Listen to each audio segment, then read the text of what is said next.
సింహాసనముపై ఆసీనుడా, దేవదూతలు ఆరాధించు పరిశుద్ధుడా. యేసయ్యా నా నిలువెల్ల నిండియున్నావు, నా మనసారని సన్నిధిలో సాగిలపడి నమస్కారము చేసెదా, సాగిలపడి నమస్కారము చేసెదా. నా మనసారని సన్నిధిలో సాగిలపడి నమస్కారము చేసెదా, సాగిలపడి నమస్కారము చేసెదా. మన ప్రభు అయిన యేసుక్రీస్తు అతి శ్రేష్టమైన నామాన్ని బట్టి కూడి వచ్చిన మీ అందరికీ పేరు పేరున హృదయపూర్వక వందనాలు. చదవండి సామెతల గ్రంథం 10వ అధ్యాయము 24వ వాక్యంలోని 2వ లైన్ చదువుతున్నారు, జాగ్రత్తగా విందాం.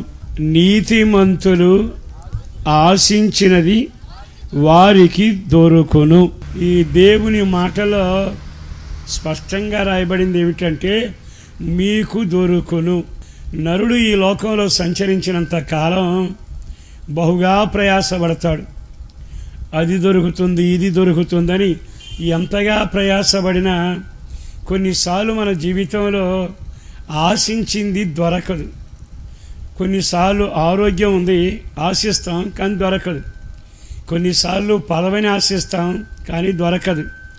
కొన్నిసార్లు డబ్బుని ఆశిస్తాం కానీ దొరకదు. కొన్నిసార్లు మనం ఆశించింది దొరకపోయేటప్పటికి వేదన పడతాం, కలవరపడతాం. నా రాత ఎలా ఉండిపోయిందని వేదన పడతాం. నీతిమంతులు ఆశిస్తే దొరుకుతుందట. మరి ఈ రోజు నుంచి ఈ మాటలు విన్నాకైనా మనం ఆశించింది మనం దొరకకుండా ఎందుకు అయిపోతుంది? మనం కోరుకున్నది దొరకకుండా దూరంగా ఎందుకు వెళ్ళిపోతుంది? ఎంతగా ప్రయాసపడినా అంతా నిష్ప్రయోజనం అయిపోతుందిగా. అక్కడ ముందు ఒక మాట రాశాడు, అది ఏమిటంటే నీతిమంతులు ఆశించింది అనే మాట. అంటే దాని అర్థం ఏమిటి? నువ్వు నీతిమంతుడు కాకుండా ఎంత ఆశించినా నీకేమీ దొరకదు. మరి ఈ మాటలు విన్నాక మనం నీతిమంతులమా కాదా? చాలాసార్లు మనకు వచ్చే డౌట్ ఏమిటంటే ఈ ఎవడున్నాడండి నీతిమంతుడు లోకంలో అని మనమే సమర్థించుకుంటాం. కానీ నా యేసుని బట్టి చెప్పగలిగిన మాట, నీ జీవిత అనుభవాలలో నీవు నీతిమంతుడు కానంత కాలం ఏది నీకు దొరకదు అనే విషయాన్ని ఎన్నడూ మర్చిపోకూడదు. ఈ శుభవేళ ఈ మాటలు వింటున్న తర్వాత వారికి దొరికిన కొన్ని అనుభవాలు మీతో చెప్పాలని కోరుకుంటున్నా. ఒక కుటుంబంలో ఒక్కడే ఒక కొడుకు. వాళ్ళ తండ్రి భక్తి కలిగిన వాడు. ఆ భక్తి కలిగిన వాడు ఆయా ప్రాంతాల్లో ఉన్న భూమిని స్వాధీనం చేసుకుని ఆ బావులు తవ్వి వ్యవసాయం చేస్తూ ఉండేవాడు.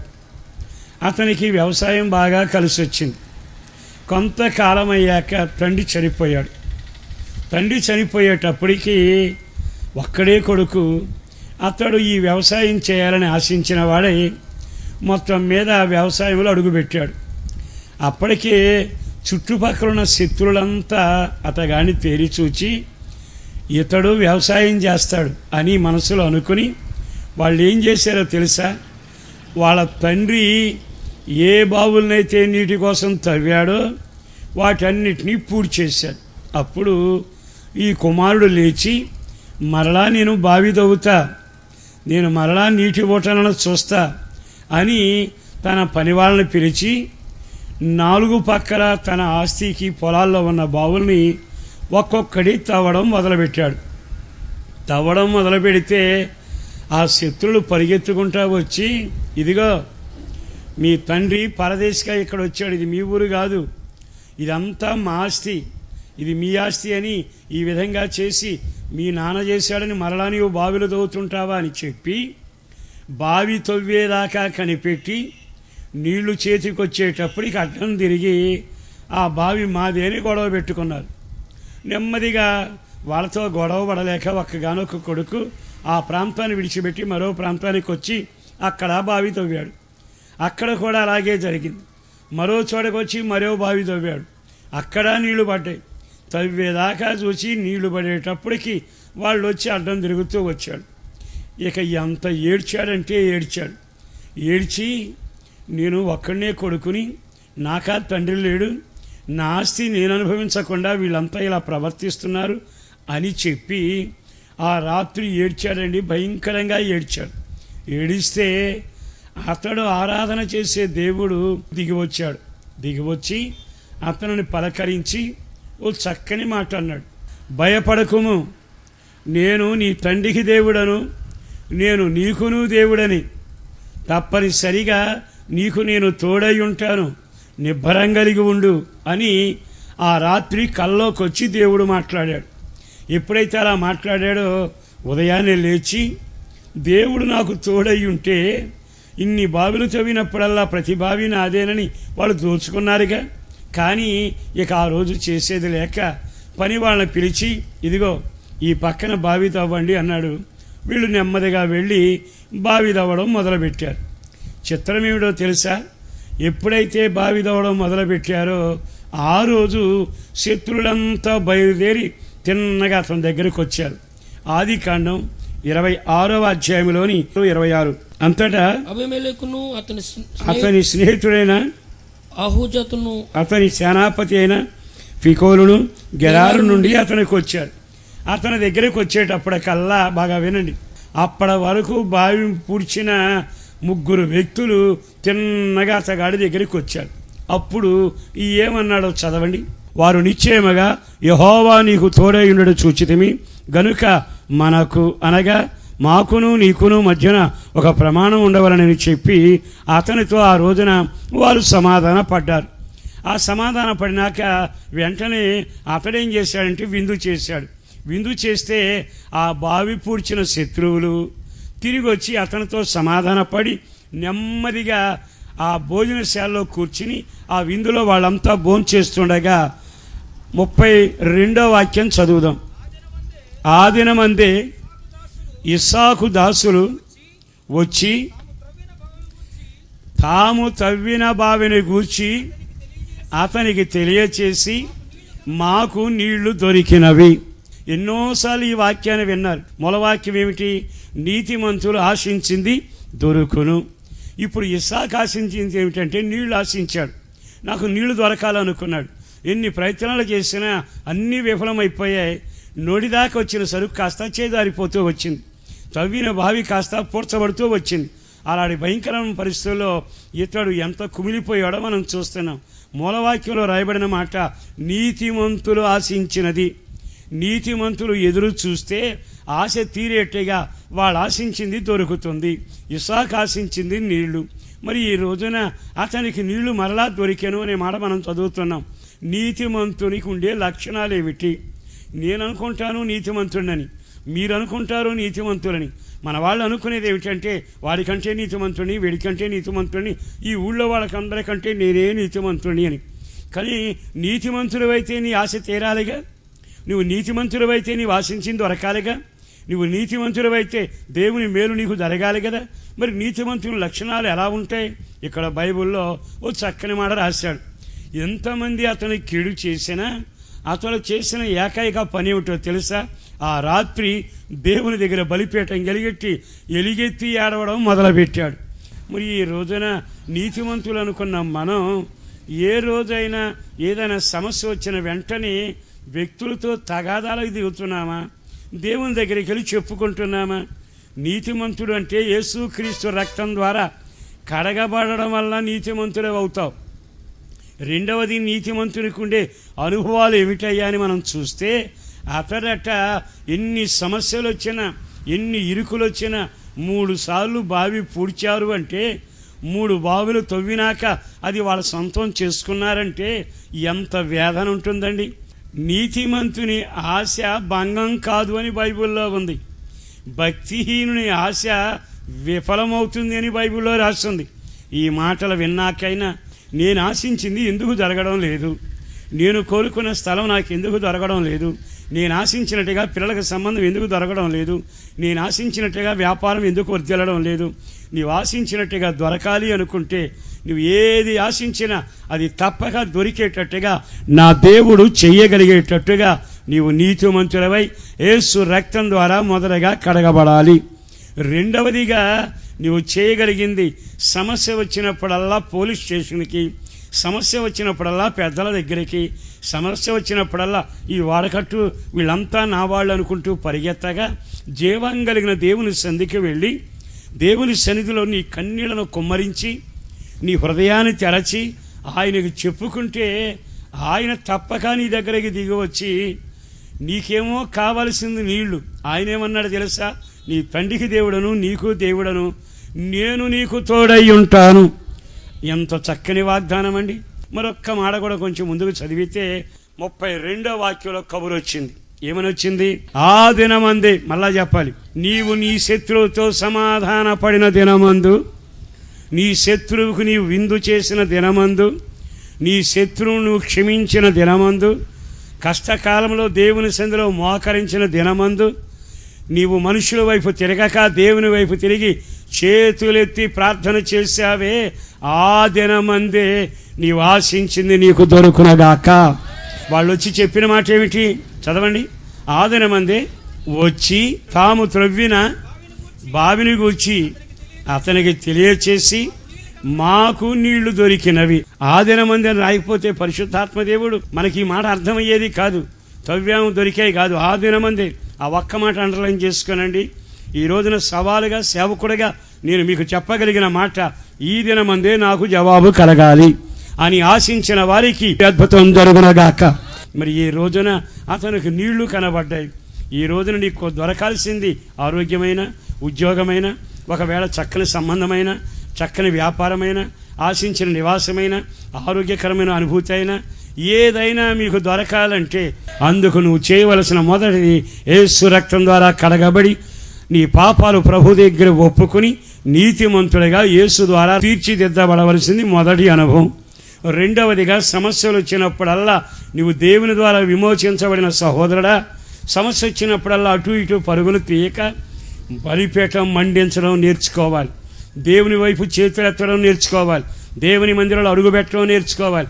దేవుని వైపు చేతులెత్తి అయ్యా నాకు సాయం చేయమని దేవునిపై ఆధారపడగలిగిన నీతిమంతునికుండే లక్షణం నీకు ఉండునగాక. రెండవ మాట చెబుతాను. ఆశించింది నీకు దొరకాలి అనుకుంటే సమూయేలు మొదటి గ్రంథం 2వ అధ్యాయంలో కొద్దాం. 20వ వాక్యం చదువుకుందాం. యెహోవా సన్నిధిని మనవి చేసుకొనగా నీకు దొరికిన ఈ సంతానం, దేవుని సందులో మొర్రబెట్టగా నీకు దొరికిన సంతానం. ఆ మాట ఎందుకు వాడాడండి? అక్కడ అనాల్సింది ఏమిటంటే ప్రార్థించుకున్నావు, నీకు కొడుకు పుట్టాడు అంటే బాగుండేది. కానీ అక్కడ రాయబడింది నీకు దొరికిన, అంటే సంతానాన్ని వెతికిన వ్యక్తులకు దేవుడు ఎంత దీవెనకరంగా మార్చాడు. మరి ఈమెకు కొడుకు దొరికాడట, అది విచిత్రమైన మాట. ఈమెను గురించి కొన్ని మాటలు చెబుతాను, బాగా వినాలి. అదేమిటంటే ఈమె నిందల్లో నలిగింది, కన్నీళ్లతో నానబెట్టబడింది, తల ఎత్తుకు తిరగలేకపోయింది, సమస్యల్లో మగ్గిపోయింది, ఆశ తీరలేదు. కానీ తనకు ఒక ఆశ ఒకటి ఉంది. ఏమనంటే పండగకి అందరూ వెళతారు, నేను వెళతాను. ప్రతి సంవత్సరం వెళుతున్నా, అందరూ పండగ చేసుకుంటున్నారు, నా గుండెల్లో కుంపడిలాగా ఉంది.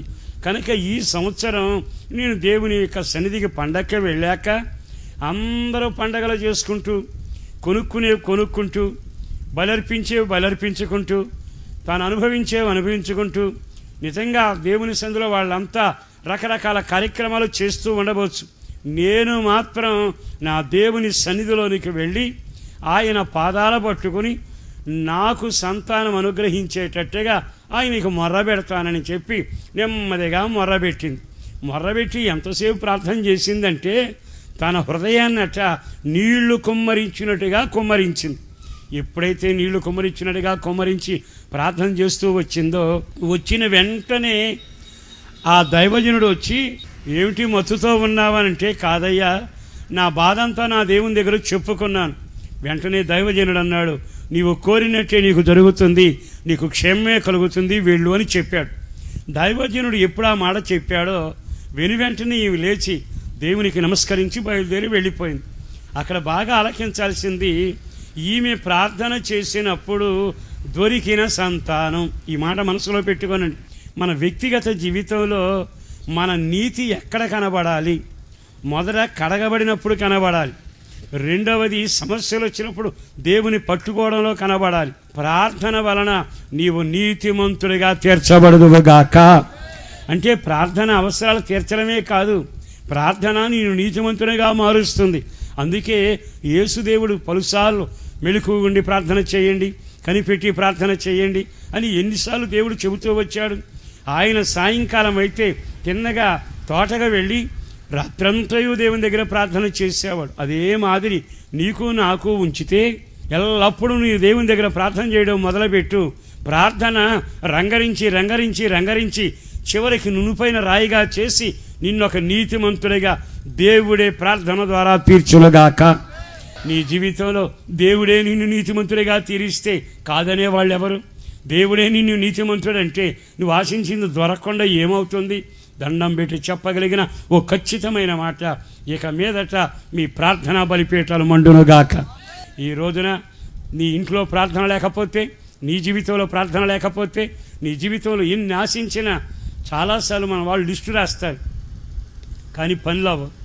టీవీ స్పీకర్లుగా ఉత్తరాలు రాస్తారు కానీ పని జరగవు.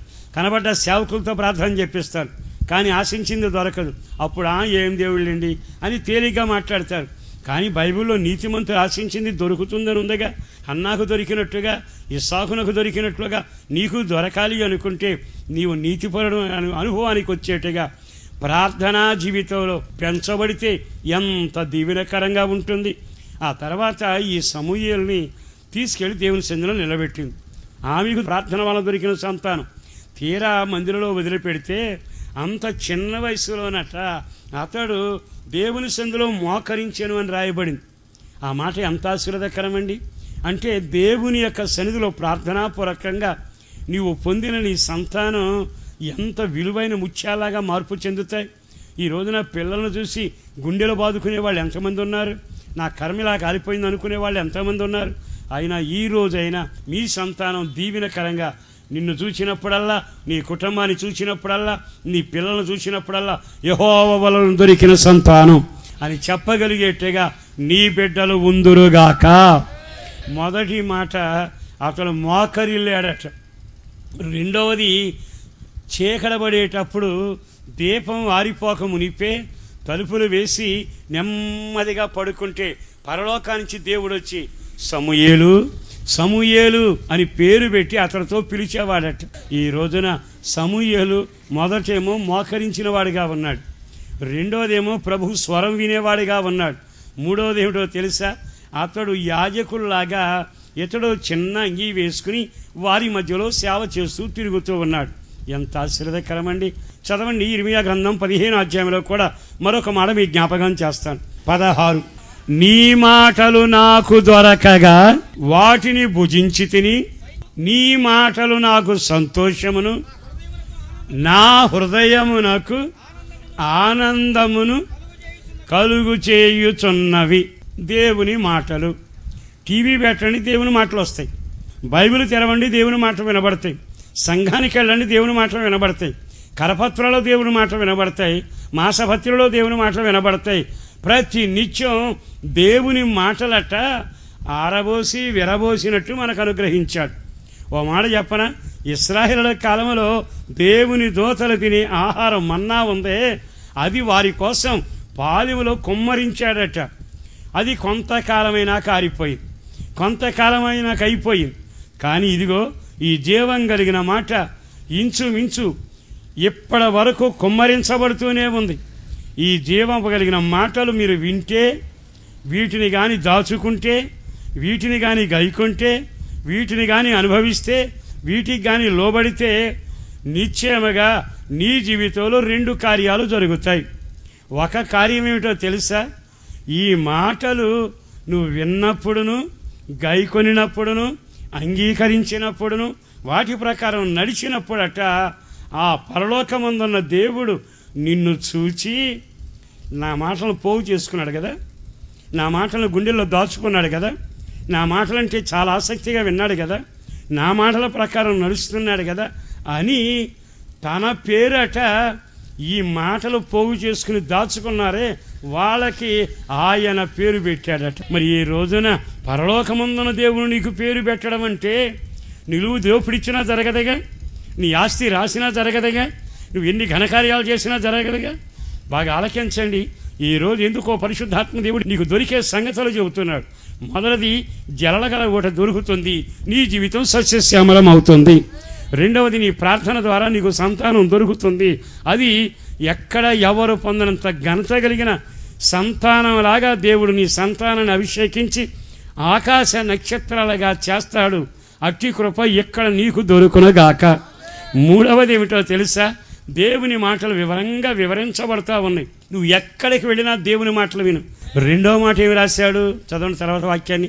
సంతోషమును నా హృదయమునకు ఆనందమును, ప్రపంచంలో దేని వలన నీకు సంతోషం కలగకపోయినా నా యేసుని బట్టి చెబుతున్నా, దేవుని మాటలు నీకు సంతోషం కలుగొచ్చేయనగాక.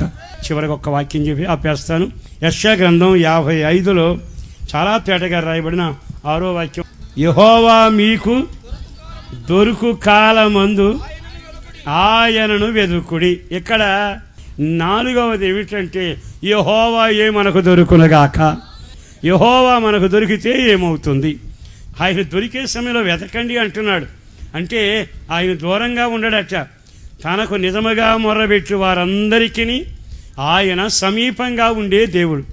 తట్టుడి మీకు తీయబడును, అడుగుడి మీకు ఇవ్వడును, వెదకుడి మీకు దొరుకును. అంటే వెదిగితే దొరికేంత అందుబాటులో ఉంటాడు, తడితే తీసేంత దగ్గరగా ఉంటాడు, అయ్యా అని పిలిస్తే ఉన్నానని చెప్పేంత దగ్గరగా నా దేవుడు నీకును నాకును ఎల్లప్పుడూ సమీపంగా ఉండే దేవుడు. ఆయన పేరు నజరేయుడైన యేసు. ఎప్పుడైతే నరులు వెతకడం, మంత్రులను వెతకడం, లోన్లు వెతకడం, రకరకాల చేతబడులు వెతకడం అని వారిని వెతకడం కంటే జీవం కలిగిన దేవుణ్ణి వెతకడం మొదలుపెట్టు. నీవు కానీ దేవుని సంధిలోకి వెళ్ళి లేదా తలుపు వేసుకుని గదిలోకి వెళ్ళి మోకాళ్ళ మీద ఉండి అయ్యా అని కానీ ఆయనను అరిస్తే ఆయన ఉన్నాను అంటాడు, అయ్యా తడుతున్నానంటే తీస్తాను అంటాడు, నాకు దొరకాలి అంటే కనబడతాను అంటాడు. యెహోవా దొరికే కాలం ఇది. దేహం వదిలిపోయినాక జరగదు, ప్రాణం ఈ లోకాన్ని వదిలినాక చేసేదేం ఉండదు. ఆ భయంకరమైన దినాలు రాకమునిపే మనకు దొరికే కాలంలోని దేవుడు సమీపంగా ఉన్నాడు కనుక దీని పేరు కృపాకాలం. ఈ కృపాకాలంలో కానీ నీవు ఆయన వైపు తిరిగి అయ్యాని మొదలు పెడితే ఆయన నీకు దొరుకుతాడట. ఆయన ఏం చేస్తాడో కిందకు చదువుదాం. చదవండి 7వ వాక్యంలో 3వ లైన్ చదవండి. వారు యెహోవా వైపు తిరిగిన ఎడల ఆయన వారి యందు జాలిపడును. అందరూ ఆమేన్ అనుకోండి. దేవుని జాలి నీకు కలుగునుగాక. మనుషుల జాలి వద్దు. మనుషుల జాలి ఎంతోసేపు పెట్టినట్టే ఉంటారు, తెల్లారి నాకు తిట్టినట్టే ఉంటారు. మనుషుల మీద జాలి పడితే వాళ్ళకి చెప్పు చేతలో ఉన్నంతసేపు నీ మీద బాగానే ఉంటారు.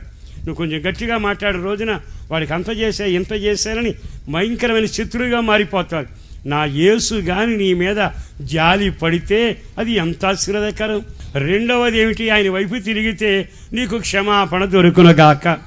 ఈ రెండు నీకు దొరకాలి. మొదటిది నీళ్లు దొరకాలి, రెండవది ప్రార్థన ద్వారా సంతానం దొరకాలి, నిశ్చయముగా జీవం కలిగిన మాటల ద్వారా దేవుని పేరు నీకు దొరకాలి, హృదయానికి సంతోషం దొరకాలి. మరొకటి ఏమిటంటే దేవుడే ఈరోజు నీ మీద జాలి పడితే, నిజంగా ఆయన జాలి దొరికితే ఆయన ఎంత వాళ్ళంటే మనిషి మీద జాలి పడ్డవాడు గనక నెమ్మదిగా తెల్లవారుజామున వచ్చి పడవ నిండా చేపల లేక అల్లాడుతున్న అతని మీద జాలిపడి నెమ్మదిగా పిలిచి తాడును ఊడదీయించి తాను దానిలో కూర్చుని లోపలికి నడిపిస్తూ వలవేయి విస్తారంగా నీకు పడతాయి. అంటే నా దేవుడు ఎంత జాలి పడేవాడు. ఒక్కసారి ఆగి ఆలోచిస్తే ఒక్కగానో కొడుకు చనిపోతే పాడి కట్టుకొని తీసుకుని వెళ్ళిపోతుంటే యేసు దేవుడు ఎదురొచ్చి ఆమె మీద జాలిపడి ఆమె మీద కనికరపడి అమ్మా ఏడవకు, నేను నీ కొడుకు విషయంలో జాలి పడతాను. దేవుడే గాని ఒక కుటుంబం మీద జాలి పడితే మరణం నుంచి ప్రజలు బయటపడుదురుగాక. కుటుంబాన్ని గురించి నలిగిపోతున్నావా? పిల్లలకు భవిష్యత్తు లేదని కంగారు పడుతున్నావా? వ్యాపారం నడవలేదనుకుంటున్నావా? నాకు ఆరోగ్యం దక్కలేదనుకుంటున్నావా? ఈ పిల్లల జీవితం ఇంతేననుకుంటున్నావా? నా మనుగడకి నెమ్మది లేదనుకుంటున్నావా? ఒక సేవకుడిగా చెబుతున్నాను, మీరు వెతకాల్సిన వెతకండి, తప్పక మీకు దొరకవలసిన దేవుని అపరిమితమైన జాలి నీకును నీ కుటుంబమునకు దొరుకునగాక. ఆ జాలి పడబట్టే కదండి పరలోకానికి మన్నా కురిపించింది. జాలి పడబట్టేగా అయ్యో నీడలేక అల్లాడుతున్నారని మేఘస్తంభాన్ని పంపి నీడ ఇచ్చింది. ఆయన జాలి పడబట్టేగా దారి పక్కనున్న గుడ్డివాడికి చూపించింది. ఆయన జాలి పడబట్టేగా ఆయన కళ్యాణాన్ని కడకల్లాడేటిగా చేసింది. ఆయన జాలి పడబట్టే శవానికి ప్రాణం ఇచ్చాడే. ఆ దేవుడే నీ కొరకు ఇక్కడ నిలబడి ఉన్నాడు. నువ్వు వెతకడం మొదలు పెడితే ఆయన తప్పక నీకు దొరుకుతాడు. ఆయన దొరికాడంటే ఆయన జాలి సమృద్ధిగా నీకు దొరుకునగాక. మరి ఈ మాటలు విన్నాకైనా నిజంగా ఆయన జాలి దొరికితే, ఆయన నీ మీద జాలి పడితే, నీ పిల్లల మీద జాలి పడితే, నీ పిల్లల ఆకాశ నక్షత్రాలుగా చేయగలిగిన వాడుగా, ఆయన నిన్ను కనికరించగలిగిన వాడుగా, నీ రోగా నుంచి విడుదల చేయగలిగిన వాడుగా, నీ జీవితం సస్యశ్యామలమయ్యేటట్టుగా నీటి ఓటలు నీకు ఉంచాడు. నీకు దొరికిన సంతానం ఘనత పొందేట్టుగా ఆయన నీకు చేయబోతూ ఉన్నాడు. మరొకటి, ఎవరి వలన ఎక్కడ కలిగిన సంతోషం మీకు దొరికేట్టుగా నా దేవుడు జీవం కలిగిన మాటలను ఉంచుతూ వచ్చాడు. ఈ రోజున ఆయన సమీపంగా ఉన్నాడు. ఆయనను వెతికితే నీకు దొరికే రెండేమిటంటే, మొట్టమొదటిది నీ జీవితంలో ఆయన కనికరం, ఆయన జాలి నీకు కలుగునగాక. చివరిగా దొరికేది ఏమిటయ్యా అంటే ఆయన యొద్దే క్షమాపణ దొరుకును. నువ్వు తిరణాలకు వెళ్ళినా, తీర్థయాత్రలకు వెళ్ళినా, దానాలు చేసినా, ఏ పనులు చేసినా పాపపరిహారం కలగదు, శిక్షను తప్పించుకోలేవు. ఈ రోజున ఉచితంగా కనికరం దొరుకుతుంది, ఉచితంగా క్షమాపణ దొరుకుతుంది. మీలో ఎవరైనా ఇంకా శిక్షలో ఉంటే, ఇంకా పాపంలో ఉంటే, ఇంకా వేదనలో ఉంటే, ఇంకా నలిగిపోతుంటే, కాలు జారిపోతే, తిరిగి రాని లోకానికి వెళ్ళాక విడుదల ఉండదు. దాని నుంచి తప్పించుకోవడం నీ వల్ల కాదు. కృపాకాలంలో ఉండగానే దేవుడు నీకు సమీపంగా ఉన్నాడు. సిలువ నీకు సమీపంగా ఉంది. ఆయన రక్తం ధారలుగా కారుతుండగా ఇప్పుడైనా నీవు ఆయన వైపు తిరిగి అయ్యా అని కానీ కోరుకోగలిగితే, క్షమాపణ కోరుకోగలిగితే, పాపాలు ఒప్పుకోగలిగితే తలల వంచి ప్రార్థన చేసుకుందామా? దయచేసి అందరూ ఒక క్షణం తలల వంచండి.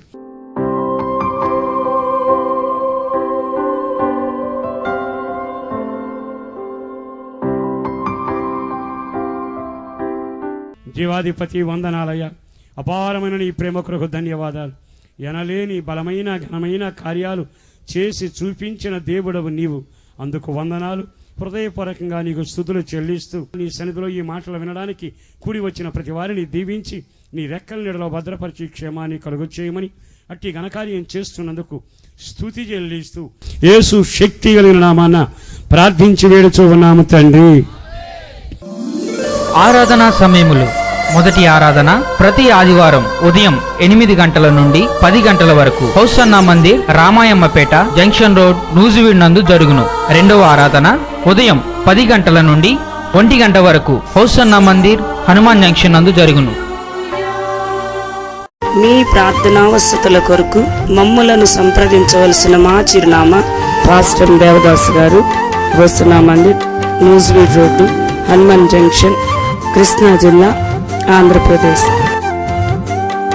మా ఫోన్ నంబర్లు 08656242751, మరి ఒక నెంబర్ 9440772772.